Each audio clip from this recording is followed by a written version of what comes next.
des actions européennes, spécifiquement à présent, avec Roland Caloyan, responsable de la stratégie action européenne de Société Générale CIB. Bonjour et bienvenue Roland. Bonjour Grégoire. Merci d'être avec nous. Alors, je profite quand même du petit passage sur l'intelligence artificielle dont on a discuté avec Kevin. Alors je ne sais pas d'ailleurs si ça nous éloigne ou pas des actions européennes.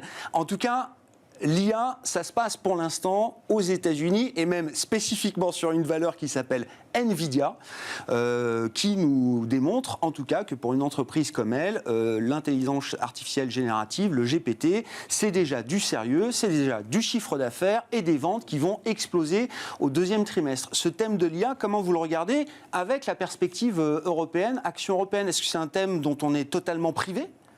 Ou est-ce qu'il y a quand même une manière de s'exposer à ce thème de l'IA qui fait le buzz aux États-Unis avant tout? Alors effectivement, on a de très bons chiffres sur Nvidia ce matin, mais juste rappeler en tant qu'observateur, il y a quelques années, il y avait la blockchain et le Bitcoin, et je me souviens que cette valeur était effectivement avait beaucoup bougé sur cela. Et puis, quelques années après, vous vous souvenez peut-être, on parlait beaucoup de métaverse, on avait aussi une très forte accélération sur le cours boursier, et puis derrière, ça s'était un petit peu baissé. Et là, effectivement, sur l'intelligence artificielle, c'est un peu la valeur actuellement phare, on va dire. Alors, effectivement, c'est un thème qui est plutôt aujourd'hui capté par les valeurs américaines ou asiatiques. Alors, il y a quand même aussi des impacts sur les valeurs européennes. Alors, je ne rentre pas dans les impacts sur tous les secteurs, parce qu'évidemment, l'intelligence artificielle va toucher tous les secteurs.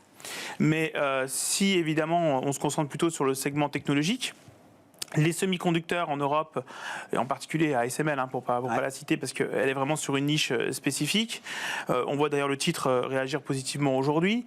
Mais effectivement, il faudra être très sélectif quand on va aller sur l'intelligence artificielle. Après, sur la partie logiciel et services, c'est pas que c'est positif ou négatif, c'est qu'il y a les deux. Et on va voir un petit peu comment les entreprises vont réussir à s'adapter. Par exemple, sur la partie service, l'intelligence artificielle, là vous aviez besoin de, je sais pas, 4-5 ingénieurs peut-être pour coder, peut-être demain vous en aurez besoin de plus que 2 ou 3. Donc ça veut dire que clairement on va facturer, la facturation au client sera moindre. Mais le côté positif, c'est pour une entreprise qui fait du service par exemple, c'est qu'il y aura une plus grande flexibilité. Aujourd'hui vous avez des ingénieurs qui sont spécialisés dans le codage pour l'automobile, pour la finance, et demain vous pourrez avoir des passerelles parce que l'intelligence artificielle permettra évidemment de passer de l'un à l'autre. Et puis sur la partie software, logiciel, la question qui va se poser, c'est oui, clairement, il va y avoir une intégration de l'intelligence artificielle dans tous les logiciels pour le refacturer au client, mais comment ?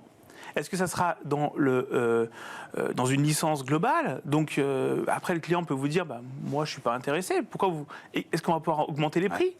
Ou est-ce que ça sera à la consommation ? Donc vous voyez, on va rentrer quand même dans les mois à venir sur des challenges, sur des business models.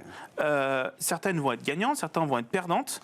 Donc ça, effectivement, c'est pour ça aujourd'hui on voit que sur les valeurs européennes, que ce soit sur la partie software, services et même sur certaines valeurs semi-conducteurs, on voit que les investisseurs ont du mal à juger. Ah oui. Voilà. Donc c'est cet effet cet effet de ruissellement de l'IA générative qu'on a du mal à mesurer, à évaluer en termes de bénéfices, d'opportunités, de risques aujourd'hui pour tout un nombre de secteurs directement ou indirectement impliqués. Et puis c'est une révolution, un changement assez brutal dans la technologie. Donc on va voir évidemment comment, dans le business model, ces entreprises vont être capables de s'adapter. L'arrivée de l'intelligence artificielle pour les entreprises technologiques, c'est un peu l'équivalent de l'arrivée de la voiture électrique. Il faut tout repenser, revoir pour les industriels et là pour les entreprises technologiques. Donc, certains disent même c'est l'atome. C'est le nucléaire. Non, mais il y a ces références à, en matière d'énergie ou d'atome civil, j'entends, il y a eu l'avant et l'après. Il y aura clairement des gagnants et des perdants. Bon, on n'a pas Nvidia en Europe, mais on a le luxe. Enfin, on avait le luxe. Roland, non, je rigole. Non, c'est un des faits marquants de la semaine, effectivement, dans ce petit regain de stress de marché. Je le rappelle, on a vu mardi, je crois, sur la séance de mardi, effectivement, le secteur du luxe particulièrement attaqué. Alors, venant de performances spectaculaires, de niveau de prix, effectivement, historique, mais c'est un secteur qui a détruit 30 milliards de market cap, là, sur la journée de mardi. Ça a fait les gros titres. Alors, a posteriori, avec un peu de recul, qu'est-ce qui a pu expliquer ce mouvement boursier spécifique au luxe, Roland Roland, et quels enseignements on en tire? Est-ce que c'est une pause un peu marquée, un coup d'arrêt, ou est-ce que c'est la remise en cause d'un bull case pour un secteur du luxe qui semblait devenir très consensuel peut-être? Alors, le luxe, nous, personnellement, on était surpondérés en toute la deuxième partie de l'année dernière, et au début de l'année, réouverture de la Chine, etc. Et puis, on a observé des valorisations, elles commençaient à être un petit peu arrivées sur des niveaux relativement tendus. Donc, mi-février, on a coupé à neutre. Nos échanges avec les investisseurs, c'est comment osez-vous ne pas être surpondéré sur ce segment du marché européen? Comment osez-vous? Et donc, ça traduit un peu quand même le sentiment qu'il y avait sur le secteur. C'est-à-dire que tout le monde en avait. C'est ce qui portait les portefeuilles. Bon, les arts ne montent pas au ciel. Au bout d'un moment, à gravité. Donc, forcément, on revient sur les fondamentaux. Là, il a suffi effectivement qu'on ait un petit peu de news flow venant de Chine sur une nouvelle vague de Covid. Voilà, qui effectivement remet un peu de stress, un peu de prime de risque sur le secteur, mais on a vu effectivement des mouvements assez violents. Et si on a des mouvements assez violents, c'est parce que c'est surdétenu dans les portefeuilles, c'est que survalorisé. On était à une prime de 90% par rapport au reste du marché, c'est des primes quasiment dans les niveaux historiques. Donc effectivement, au bout d'un moment, la gravité, on revient sur des niveaux un peu plus corrects. Nous, on maintient nos positions neutres, on est pour l'instant correct, parce qu'effectivement, au-delà de la valorisation, il y a quand même des choses qui restent très bonnes, j'ai envie de dire, dans le secteur, et des qualités qu'aujourd'hui, on continue à être porteur pour les portefeuilles. Mais c'est intéressant parce que en termes de valorisation relative, vous dites effectivement c'était devenu très très cher par rapport au reste du marché. Après, quand on regarde le PE, je sais pas, d'un LVMH, je parle sous votre contrôle, mais on est peut-être à 25 fois les profits. On l'a vu à 30-35 fois quand même LVMH. C'est une valeur de croissance. Le PE, il faut le ramener aussi au taux. Le marché aussi ne se traite pas sur des niveaux de 15 en ce moment. On est plutôt sur des niveaux de 12,5, donc ça vous fait quasiment le double. Donc ça, il faut avoir en tête. Et puis, on oublie un petit peu les taux. Je veux dire, on sort de 10 années, on prend juste les taux allemands, ils sont au plus haut depuis 12 ans. Donc ça aussi, la valorisation, il faut la mettre face aux taux. Et aujourd'hui, les taux ne sont plus du tout à zéro. Bon. Ils vous disaient quoi les clients l'été dernier quand le PE de LVMH était à moins de 20 et que vous disiez il faut en acheter? Il y avait moins de gens convaincus à ce moment-là pour en acheter, c'est ça? Effectivement, c'était un petit peu plus délicat. Comment vous regardez le reste du marché européen? Si vous êtes neutre sur le luxe, ça peut vouloir dire qu'il y a pour vous des sources d'intérêt peut-être plus pertinentes ailleurs dans le marché en Europe. Et c'est vrai que quand on enlève le luxe, quand on enlève ASML et les gros pôles de croissance, très vite, on retombe sur la value européenne.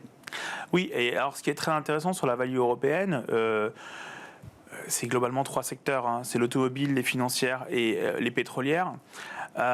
Autant effectivement on trouve que les valeurs de croissance, de qualité, vous avez mentionné le luxe, on peut les industriels, l'agroalimentaire, etc., se traitent sur des niveaux historiquement en relatif tendus, enfin un niveau très élevé.